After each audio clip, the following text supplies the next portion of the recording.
Well, a new day dawns unto us and we all start to awake, but today is special because we have a new Dream Theater album out and you know what that means. Warning, the following show features stunts performed either by professionals or under the supervision of professionals.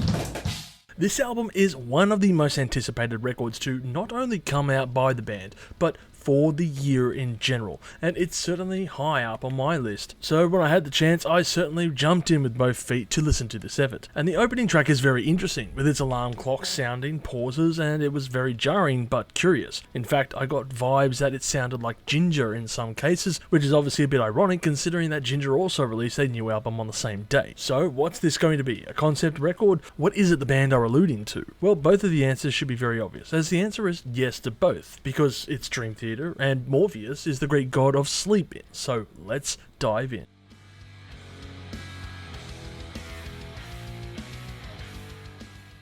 Now, I'm not going to give an in-depth history about the band, but for those who don't know, the old drummer Mike is back and replaces the new drummer Mike. Got it?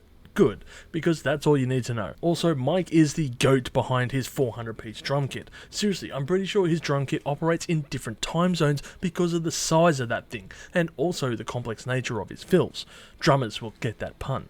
And look, I don't want to rubbish the previous drummer Mike Mangini. After all, he had some massive beats to fill and clearly did an exemplary job, but his tenure with the band was mostly disappointing and with disjointed or overbloated records. And the only exception was From a View from the Top of the World, which I thought was a great record to go out on. But at the end of the day, the return of Portnoy just feels right and comforting in these times, as he can return to his roots of evil here. Now, this album saw 3 singles being released with A Broken Man, Midnight Messiah, and Night Terror, which, oddly enough, is also the name of a section of music found on the False Awakening suit, so make of that what you will. Now, I will say this about Night Terror, and that is it feels like some good old school Dream Theater, and it was a strong single out of the gate. It was a perfect single to choose as the first one, and a great one for the band to show that the new old era was back. When I heard this track the first time, I knew we were in for a ride. 10 minutes of pleasure begins and doesn't stop until the dying seconds of that track. I must admit that I wasn't exactly won over by this piece at first,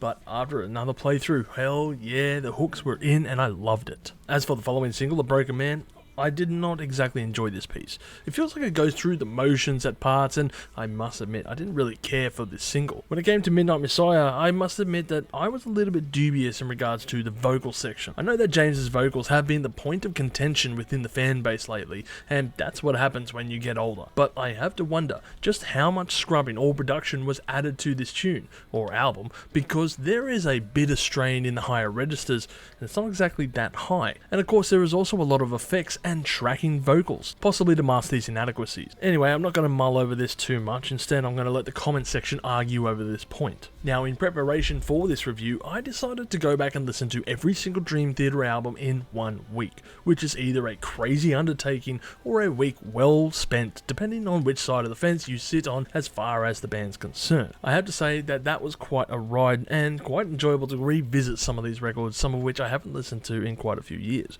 That being said, it does make it a little bit hard also to separate what was the old and golden days to what is this new era. So I guess let's talk about pros and cons when it comes to this record.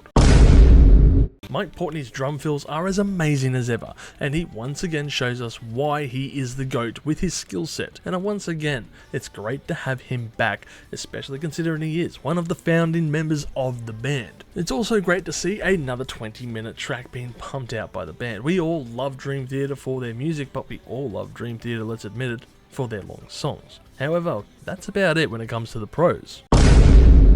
Mike Portnoy's drum fills.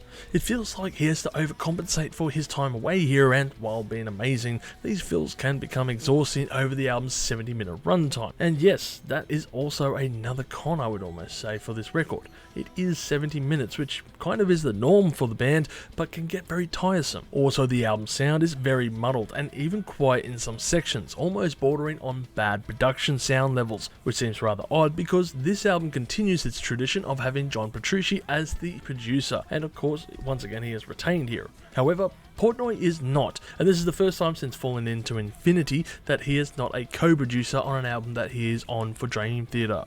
The next talking point is the concept itself of parasomnia, an interesting concept about sleep disorders affecting a person to the point where they might carry out actions without being aware if they are asleep or awake. But this feels like the band are rehashing previous concepts that were expanded upon on older albums that are far superior. I mean, you may as well just have an expanded title for this album and call it Parasomnia, Scenes from a Nightmare Part 3, fallen into infinite repetition. Another con, but not musically, has to do with the album's artwork, and in particular the artwork found inside the booklet, which has been accused of either blatant plagiarism from a previous effort or just pure laziness in a copy-paste job by Dream Theater's artist Hugh Sim, as pointed out in a tweet by the band Orion from their album The Light Ringers, released just last year. Now I'll show you the original tweet, which shows both artworks side to side, and I'm going to let you decide whether or not you think it was ripped off or not.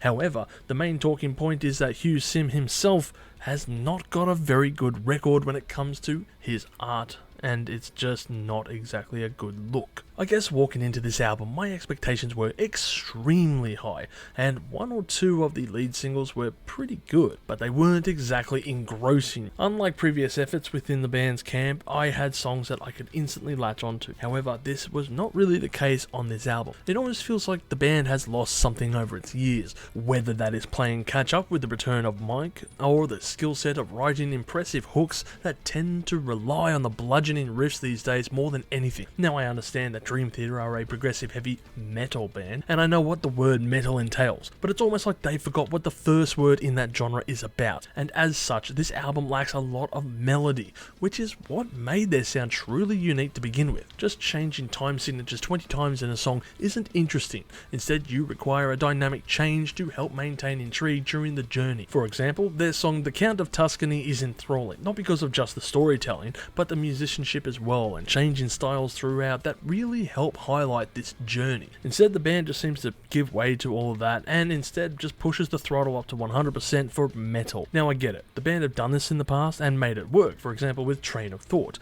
but that was a different beast altogether. And don't get me wrong, there are certainly moments on this album where it is suited, especially for the song Dead Asleep.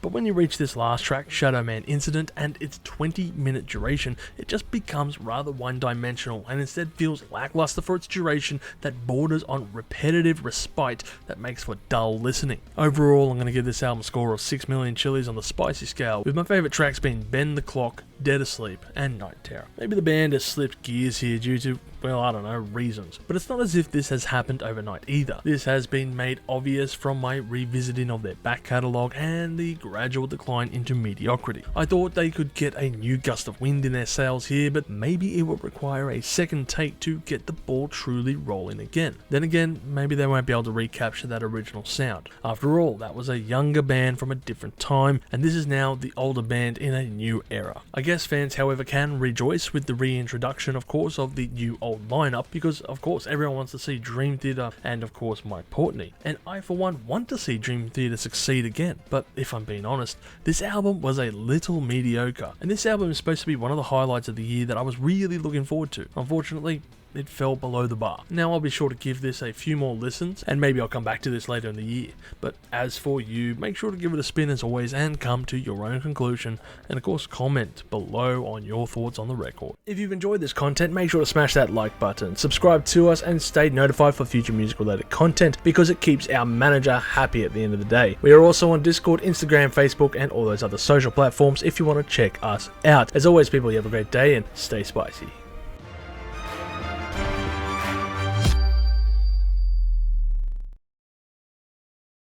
Blah, blah, blah.